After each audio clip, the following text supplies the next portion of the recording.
Lucien, Pierre, si vous suivez bien l'itinéraire prévu, votre mission durera 3 jours. Durant ces 3 jours, vous serez le plus discret possible, en privilégiant les endroits les plus isolés comme les forêts, les champs. Si au cours de votre expédition, le contenu du sac risque de tomber entre les mains de mauvaises personnes, brûlez-le. Fuyez les soldats allemands comme la peste, mais n'oubliez pas que pour eux, vous êtes de simples camarades. Cependant, si jamais les choses devaient mal tourner, il faudra que vous puissiez vous défendre.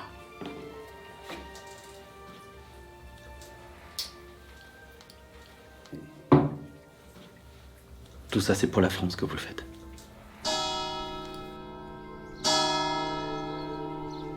Pierre et moi devions partir à l'aube, à 5 heures exactement. Il fallait que personne ne nous voie, pas même nos familles et nos amis.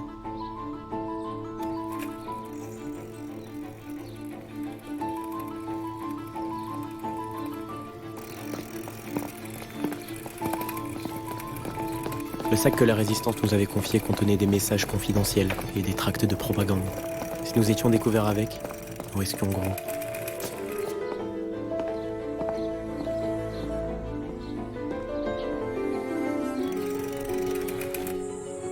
L'itinéraire que nous devions emprunter avait été élaboré avec précision pour nous éviter au maximum les contacts avec l'extérieur. Nous craignions tout particulièrement de croiser des soldats allemands qui commençaient à arriver dans la région. Le premier jour, nous roulâmes toute la matinée. Nous empruntâmes les routes qui sillonnaient les vergers sans croiser personne.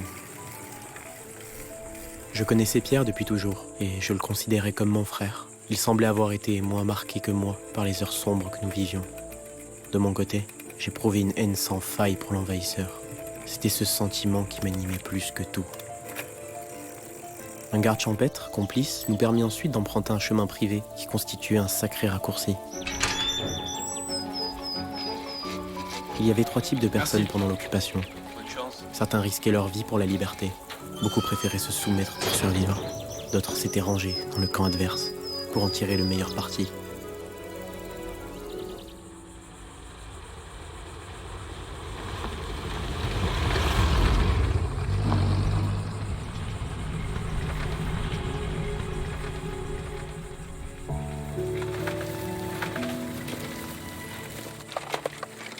Nous roulâmes jusqu'à un petit village aux abords des montagnes, où nous étions censés nous procurer de quoi manger pour le jour suivant.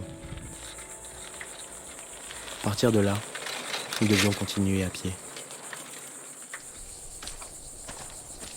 Excuse-moi, tu sais où est-ce qu'on pourrait trouver quelque chose à se mettre sous la dent? Oui, là-bas. J'y vais. Moi, c'est Pierre. Et toi? Suzanne. Enchanté. Qu'est-ce que vous faites ici? Oh, on part voir un ami à Corneilla. Vous devriez être prudent. La route principale est contrôlée. Les Boches ont rompu l'armistice. Il y a quelques soldats qui sont venus là, dans le village. D'accord, on essaiera d'être prudent. Pierre? Oui. Au revoir. Au revoir.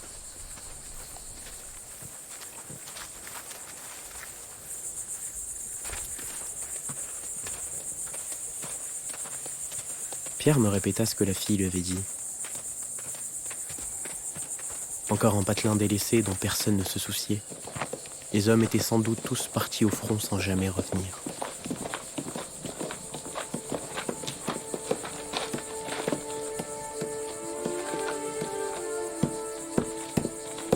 Donnez-moi l'occasion. Donnez-moi l'occasion et je les écorche vifs. Salopards de Boche. Lâches.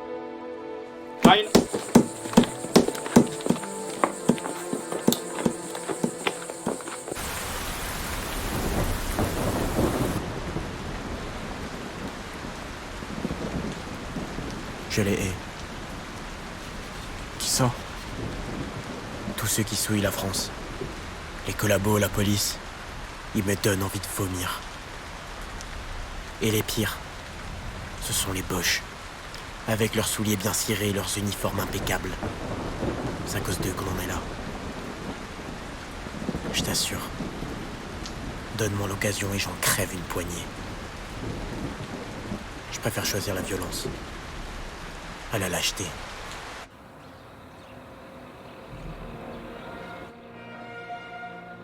Nous devions contourner la route principale pour éviter d'être contrôlés. Pour cela, il fallait traverser la vallée, ce qui devait nous prendre un peu moins de 2 jours.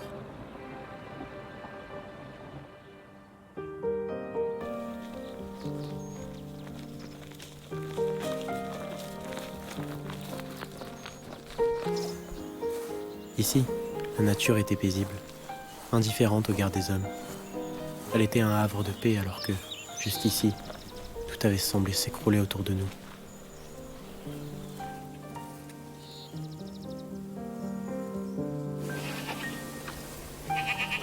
Nous marchâmes une bonne partie de la journée sans nous arrêter. En fin d'après-midi, nous devions rejoindre un refuge désert dans la forêt où nous passerions la nuit.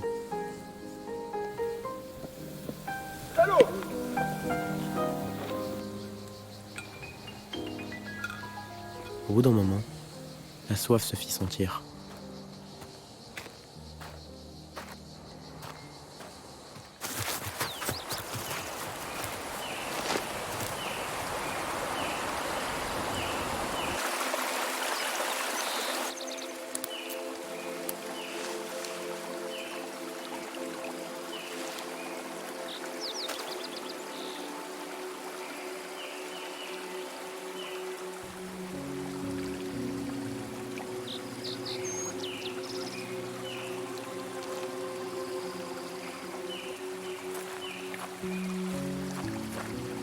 Qu'est-ce que c'est?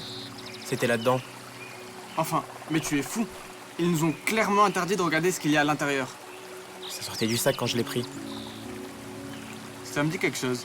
J'ai déjà entendu parler de ce poème. Je crois bien que des avions anglais en ont parachuté des milliers d'exemplaires en France.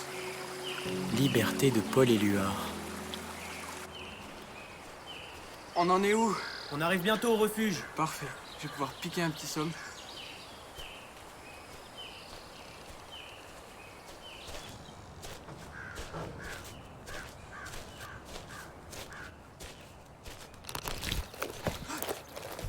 Qu'est-ce que je... Merde.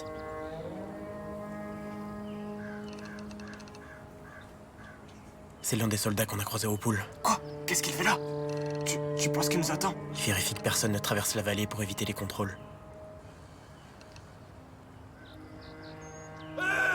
Non, vite.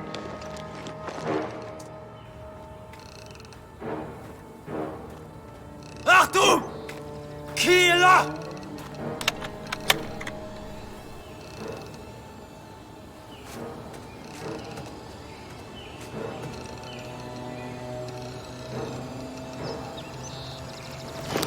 Cours! Arthur! Lucas!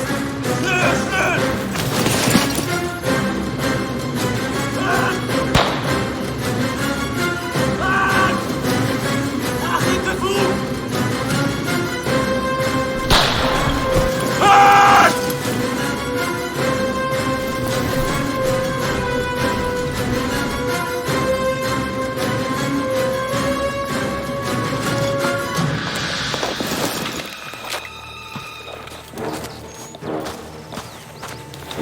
Beaton,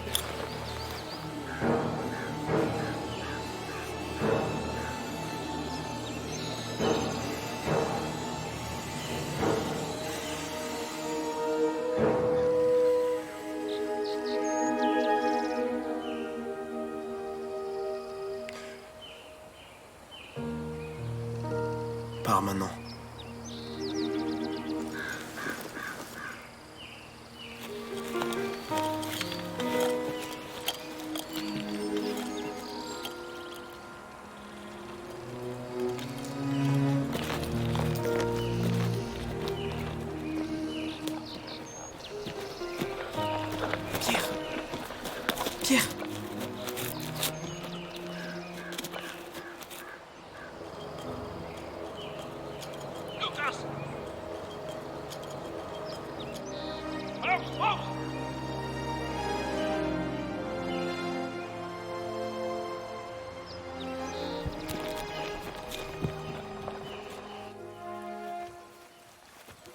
Pierre!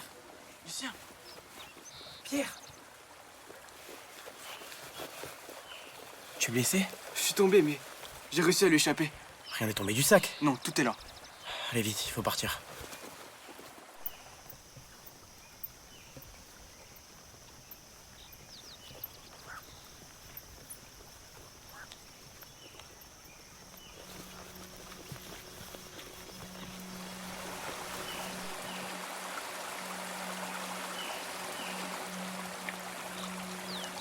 Sur mes cahiers d'écolier, sur mon pupitre et les arbres, sur le sable, sur la neige, j'écris ton nom.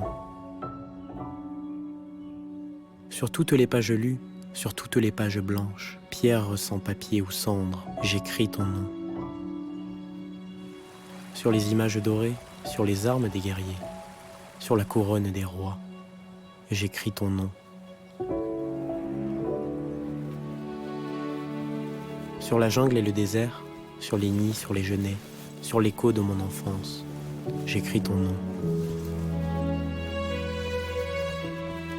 Sur les merveilles des nuits, sur le pain blanc des journées, sur les saisons fiancées, j'écris ton nom. Sur la vitre des surprises, sur les lèvres attentives, bien au-dessus du silence, j'écris ton nom. Sur mes refuges détruits, sur mes phares écroulés, sur les murs de mon ennui, j'écris ton nom.